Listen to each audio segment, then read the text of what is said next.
Hello everyone, this is just a really quick tutorial video on how to use 7-Zip on Windows 10. Alright, let's jump right in.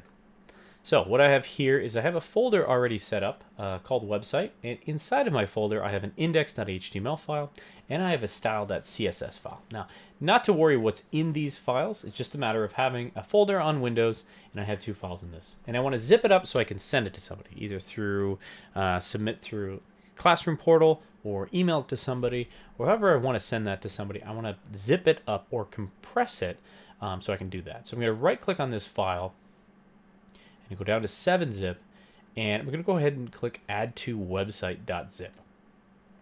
Now, 7-Zip does support 7-Zip files, but zip files themselves are a little bit more versatile. So I'm going to go ahead and now that it's here, I just want to double click on it. You can see a little difference between the two, right? On Windows, this is previewing it as an icon that has a folder. It looks like a folder. It looks like some files inside of it. And then this one here is a little bit different looking folder with a Z on it or a Z on it, however you will. And it even says .zip on it. I'm going to go ahead and double click on that. You can see the difference. If I double click on both of these, you can see the difference between the applications, right? I know I do have a dark theme in Windows on. However, you can tell that, you know, just like the buttons up here are a little different looking. There's a 7-Zip logo up here.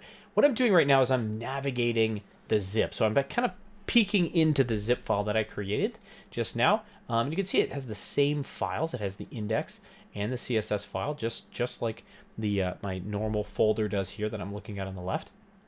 But the difference is these files can't talk to each other. So in this case, it's a perfect example of being a website.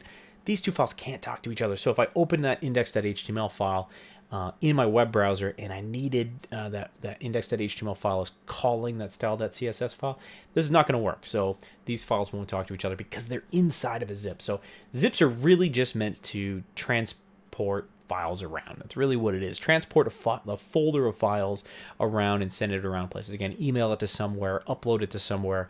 That's really what zip files are for. So instead what I need to do is I need to close out of this, and I'm going to close out of this too, and I'm going to show you a really quick way on how to unzip. So for example, I just downloaded this zip file from the internet. I'm going to go ahead and click on it and right click on it, go down to 7-Zip, and go ahead and click extract to website, or even extract here. Either or works totally fine. And when it does that is it now unzips that file, and if I kind of open this folder up again, I'm going to see what I saw before. There's my index file, there's my style. I know I'm inside Windows Explorer. I'm no longer inside of a zip. These will talk to each other, and I now have those files. So again, really easy to just, you know, at the beginning, right click, go down to 7-Zip, and go ahead and compress to add to website.zip. And then when I'm done and I have that zip file, instead, right click on the zip file, go ahead into 7-Zip, go ahead and click extract. And it's as simple as that. All right, I hope this helps everybody with their zipping. Have a great day.